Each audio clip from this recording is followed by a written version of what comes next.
안녕하세요, 여러분. 책방별곡의 문주부입니다.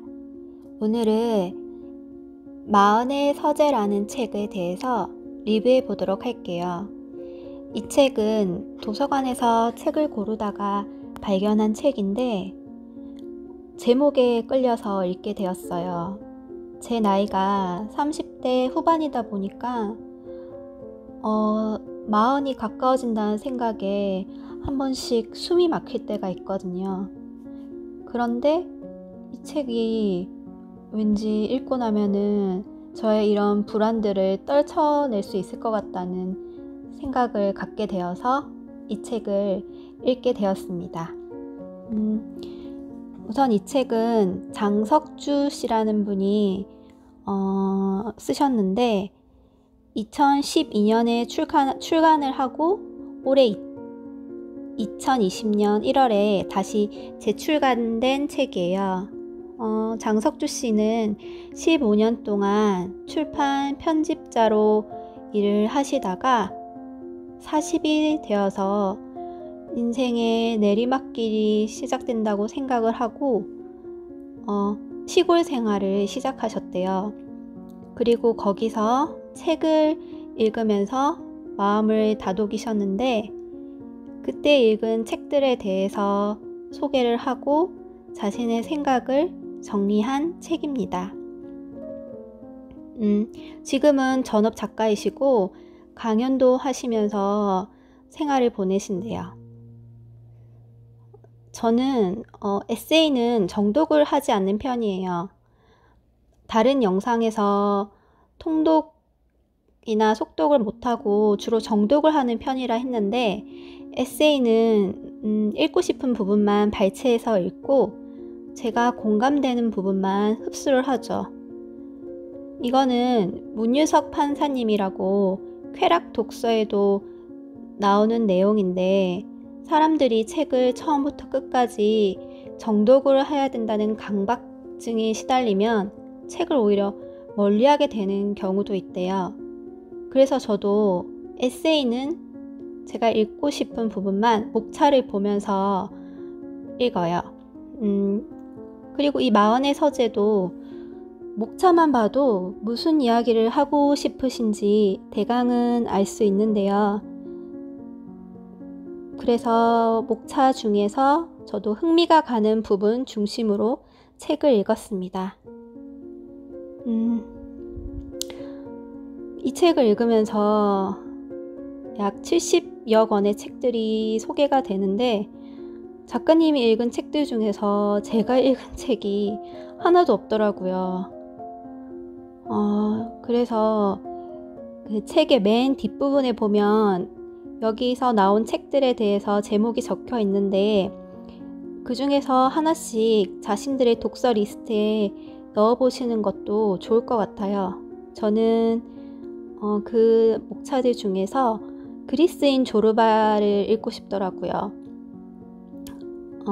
1984, 페스트 등의 고전 문학을 읽으면서 고전의 매력에 빠지게 되었는데 이 그리스인 조르바도 1957년에 작가인 카잔차키스가 한 표 차로 알베르 까미에게 노벨 문학상을 놓친 작품이래요. 그래서 기회가 되면 고전 문학을 읽을 때 그리스인 조르바에 대해서 리뷰를 해보도록 하겠습니다.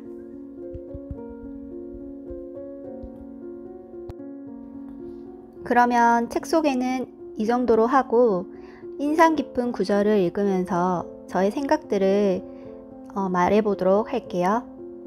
1장은 큰 목차는 마흔이라는 인생의 한 페이지라는 제목이에요.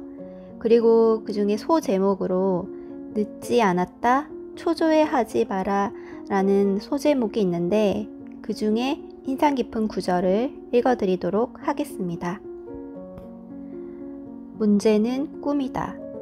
꿈을 품은 마흔은 젊지만 꿈을 잃은 마흔은 이미 늙은 것이다. 모네가 수련을 그리기 시작한 나이가 76세이고 벤저민 프랭클린은 78세에 이중 초점 렌즈를 발명했다.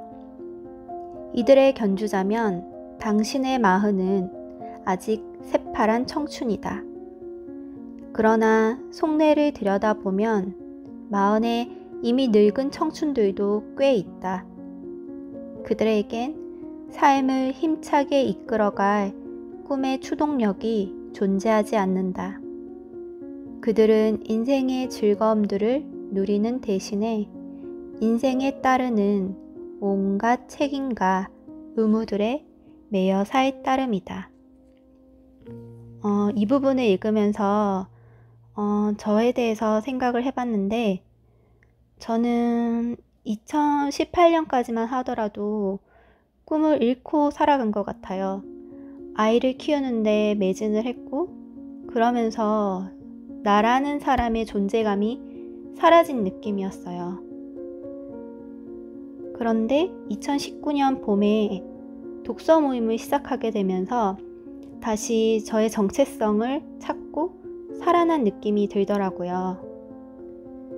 지금은 코로나로 독서 모임을 하지 못하지만 이렇게 유튜브 책방 별곡을 시작하면서 하루하루가 즐겁고 생기가 느껴져요. 그래서 이 부분이 공감이 많이 갔습니다. 그리고 또 피로한 마음 누일 곳을 찾아라 중에 인상 깊은 구절은요, 바로 이 부분이에요. 헌데 일이 우리를 삼켜버린다면, 우리가 일의 노예가 되어 허덕인다면 우리는 잘 살 수가 없다. 잘 살기 위해 잘 쉬어야 한다. 쉼은 열심히 일한 것에 대한 보상이다. 쉼은 아무것도 하지 않는 시간이 아니다. 쉼은 고갈된 에너지를 충전하는 시간. 이 시간은 넘치는 정보의 먼지들로 오염된 자기 정화를 위해 빠뜨릴 수 없다. 쉼은 밀도 있는 시간, 의미로 충만한 시간이다. 이 구절인데요. 요즘에 스마트폰이 생기고 정보화 사회가 되면서 사람들이 정보 과잉 시대에 살아가고 있죠. 그래서 핸드폰으로 수많은 텍스트와 정보들을 읽지만 사고하는 시간은 없는 것 같아요. 내에게 있어서 멍 때리는 시간이 중요한 게, 내도 휴식을 필요로 하는데 사람들이 그런 시간을 갖지 않는다는 거죠. 저도 이 구절을 읽으면서 결혼을 하기 전에는 멍을 자주 때렸던 것 같은데, 아이와 함께 있다 보면은 그런 시간이 없더라고요. 항상 바쁘고 항상 뭔가를 하고 있는 저 자신을 발견하게 되는데, 이 구절을 읽으면서 저에게도 쉼이 필요하구나, 그런 생각을 했습니다. 휴식이 모든 인간들에게 중요하다라는 걸 알 수 있었죠. 그리고 1장의 소제목에 고독과 마주하라 기꺼이 라는 제목에서 인상 깊은 구절을 읽어드릴게요. 고독은 그 본질에서 혼자 있는 능력이다. 혼자 있는 능력은 아무나 가질 수 있는 게 아니다. 혼자 있는 능력은 귀중한 자원이다. 혼자 있을 때 사람들은 내면 가장 깊은 곳의 느낌과 접촉하고 상실을 받아들이고 생각을 정리하고 태도를 바꾼다. 창의성의 발현과 개인 자아의 발달은 자기 내면을 돌아보는 혼자 있는 능력 속에서 길러진다. 활달한 소통은 인생의 성공으로, 고립은 그 반대로 비치기 쉽지만 실상을 따지고 보면 세상에 잘 적응함은 심리적인 불완전함의 결과물이다. 반면에 자발적 고립은 욕망과 두려움의 지배에서 벗어나 심리적 평형 속에서 안정된 인격을 갖춘 사람들의 태도이다. 이 구절이 왜 인상이 깊었냐면, 저는 어릴 때, 초등학교 때부터 집에서 혼자 책 읽는 것을 좋아했거든요. 친구들이랑 어울려서 노는 것보다 그게 더 좋았어요. 그래서 어른들이 저를 약간 이상하게 생각도 했었고 그랬는데 학교 생활이나 사회생활은 너무 피곤하더라고요. 그래서 하도 어른들이 이상하게 보니까 나에게 문제가 있나? 내가 혹시 어린 시절 트라우마로 이렇게 고립된 생활을 하게 됐나? 라는 약간의 자기 비하에도 빠졌었는데 이 책의 이 구절에서 자발적 고립이 심리적 안정감을 준다니까 위안이 되더라고요. 자존감이 바닥을 치고 사람들이랑 소통을 안 하는 내가 어떤 정신적, 심리적 문제가 있나 해서 정신과에 가서 상담을 받아봐야 되나 이런 생각도 한 번씩 했었거든요. 근데 그게 문제가 되지 않고 오히려 고독을 즐기는 게 정신적으로 성숙했다라는 말이니까 제 자존감이 상승하는 느낌이었습니다. 그리고 두 번째 큰 목차의 2장은 삶의 갈림길마다 책이 있다라는 제목인데요. 그래서 2장에서는 주로 책과 관련해서 작가님의 생각을 적고 있어요. 그 중에서 지적 생활을 하라는 소제목의 인상 깊은 구절을 읽어드릴게요. 꾸준히 책을 읽으면 뇌가 지적 모드로 바뀌게 되어 있다. 끊임없이 책을 읽어야만 사유의 자극을 받을 수 있으며 새로운 지적 경지에 닿을 수 있다. 서재는 최적의 지적 공간이다. 그러므로 꼭 정독해야만 할 책이라면 도서관이나 남에게서 빌려 읽지 말고 반드시 사라. 나는 30여 년 동안 대략 3만여 권의 장서를 모았다. 이것은 지식의 누적 효과를 갖다 준다. 양서로 채운 서재는 지적 생활을 위한 최적의 환경이다. 책을 더 많이 사라. 그리고 책을 읽을 시간을 내라. 거기서부터 당신의 지적 생활이 시작된다. 그 다음에 소제목에 책으로 혁명하라라는 부분에 또 인상 깊은 구절이에요. 헤르만 헤세는 자연의 선물로 받은 것이 아니라 인간이 영혼을 바쳐서 창조한 여러 세계 가운데 가장 위대한 것은 책의 세계이다 라고 말한다. 책은 우리를 무한한 사유와 창조의 능력으로 이끈다. 책 읽기는 치유와 정화에 힘을 준다. 우울한가? 따분한가? 화가 나는가? 자기가 무력하다고 느껴지는가? 그때마다 나는 필요한 모든 것을 구하기 위해 책으로 달려간다. 책 읽기는 인생의 슬픈 터널을 지나서 의식의 고향이라는 신세계로 가는 길이다. 이 두 부분이 저는 인상적이었어요. 왜냐하면 학교 도서관 책도 대략 2만 권밖에 되지 않는다는데 작가님은 3만 권의 책을 가지고 계시니 엄청나시겠죠. 그 책꽂이가 모자라서 바닥에도 책이 있으시대요. 그거를 저의 모습이라고 상상을 해보면 책으로 둘러싸인 그 모습이 정말 행복할 것 같다라는 생각을 했거든요.